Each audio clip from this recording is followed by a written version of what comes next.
हर हर महादेव।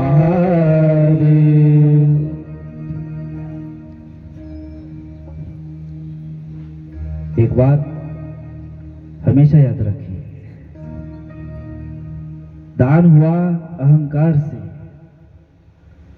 दान हुआ अहंकार से तो पुण्य कहां से आए?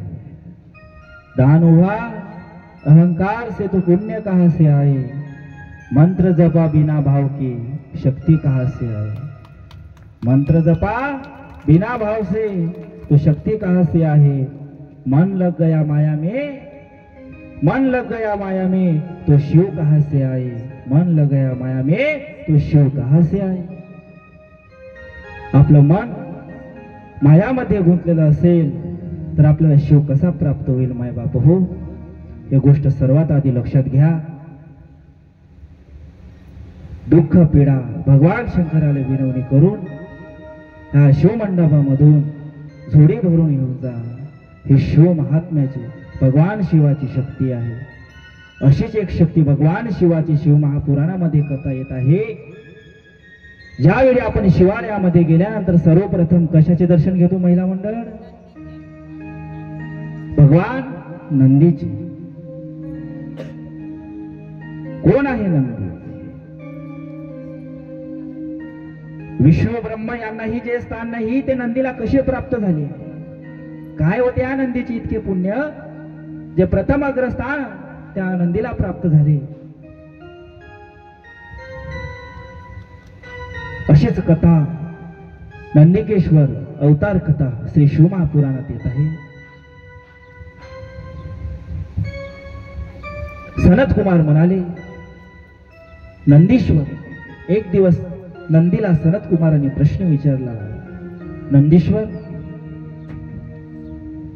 तो महादेवाच्या अंशापासून उत्पन्न होऊन नंतर शिवतत्व कसे प्राप्त केले? शिवतत्व कसे प्राप्त केले?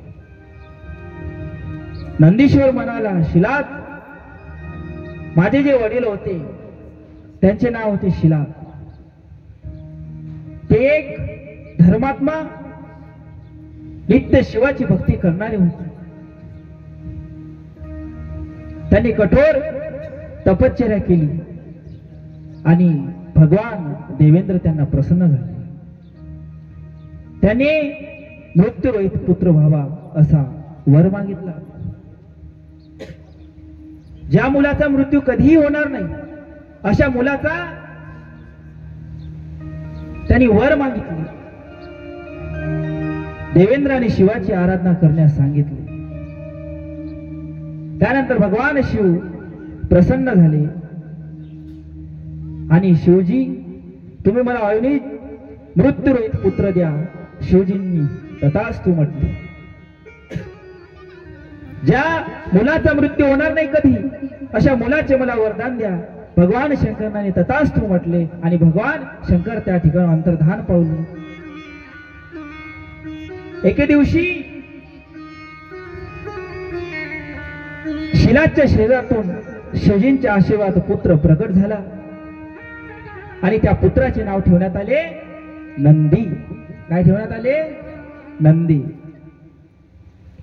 शिलादाने त्याला सर्व गुण संपन्न केले, सर्व योग, सर्व शास्त्र। हिंदू धर्मामध्ये वेद किती आहे महिला मंडळ सांगा?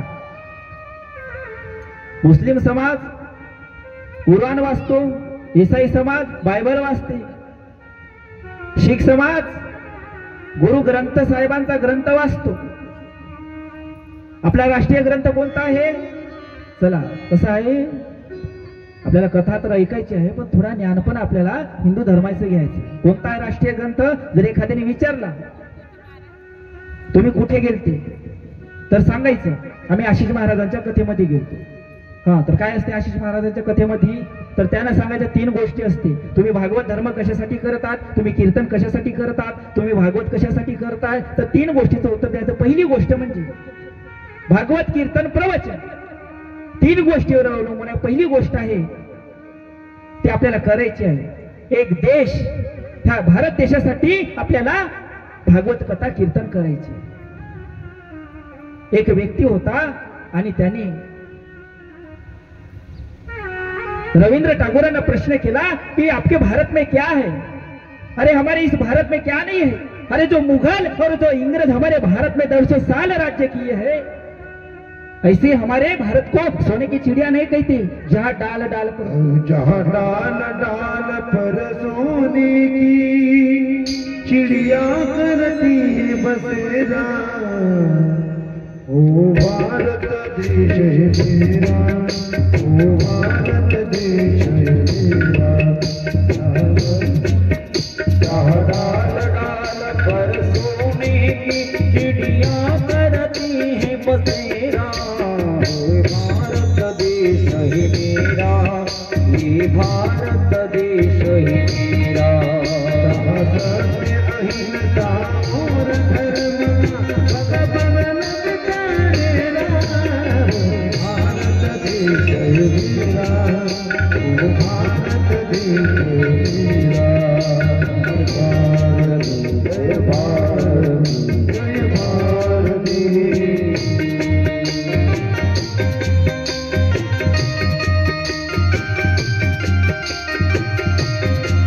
बोले बाबा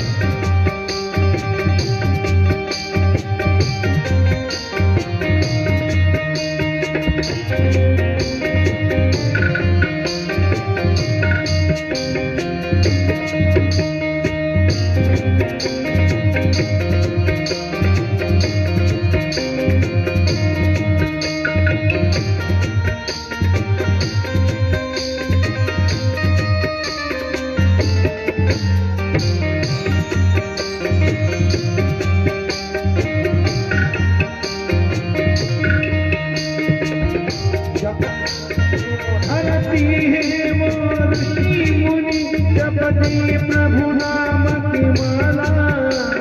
हरि ओम हरि ओम हरि ओम। जहान बालक एक मोहन और राधा एक बाला, और राधा एक बाला। जहाँ सूरज बसे आकर डाले अपना डेरा। ओ भारत देश है मेरा, ओ भारत देश है मेरा।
जहाँ डाल डाल पर सोने की चिड़िया करती है बसेरा। ओ भारत देश है मेरा, ओ भारत देश है मेरा। जय भारत जय भारत जय भारत। भारत माता की। असा हा आपला भारत आहे।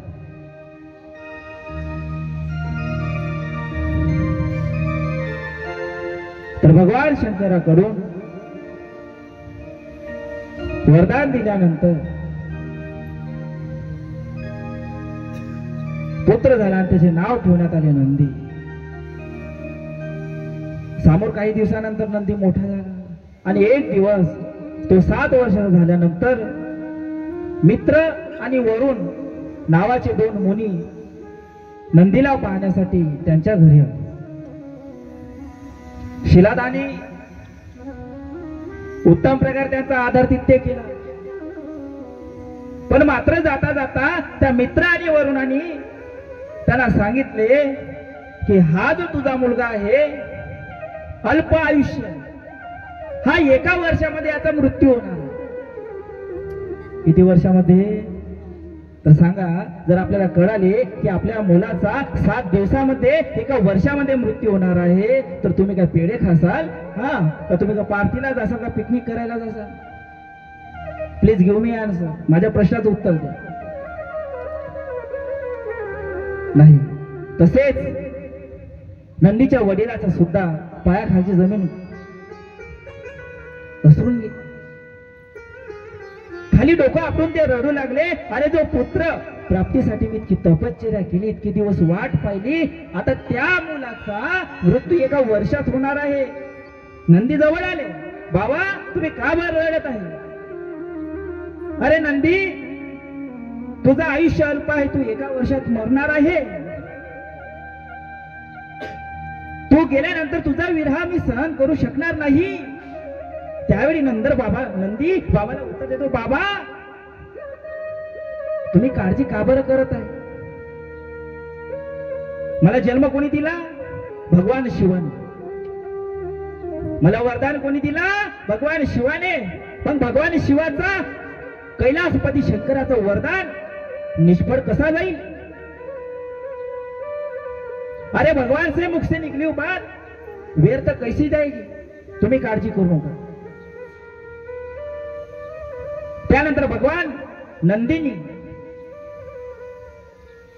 पार्थिव शिवलिंग स्थापन केले आणि भगवान शंकराची आराधना केली.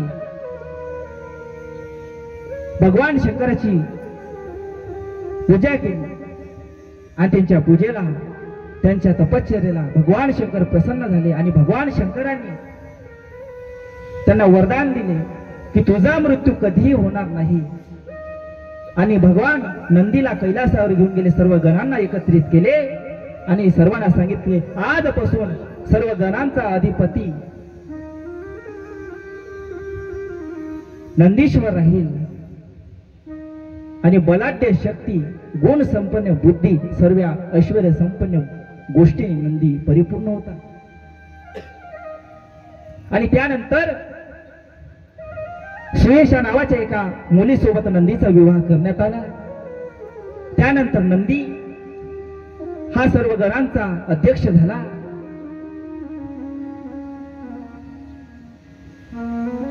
आणि त्यानंतर शिव महापुराणामध्ये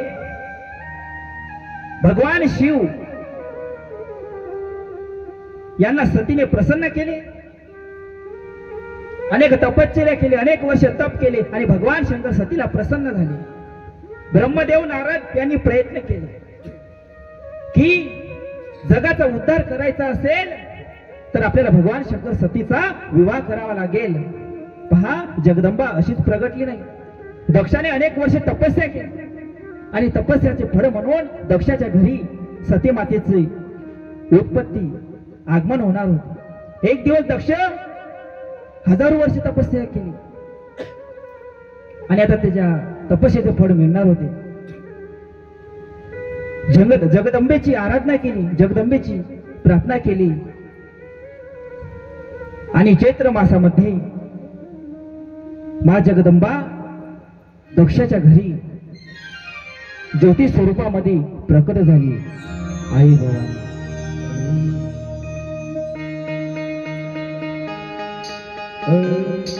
आई भवानी तुझ्या कृपेने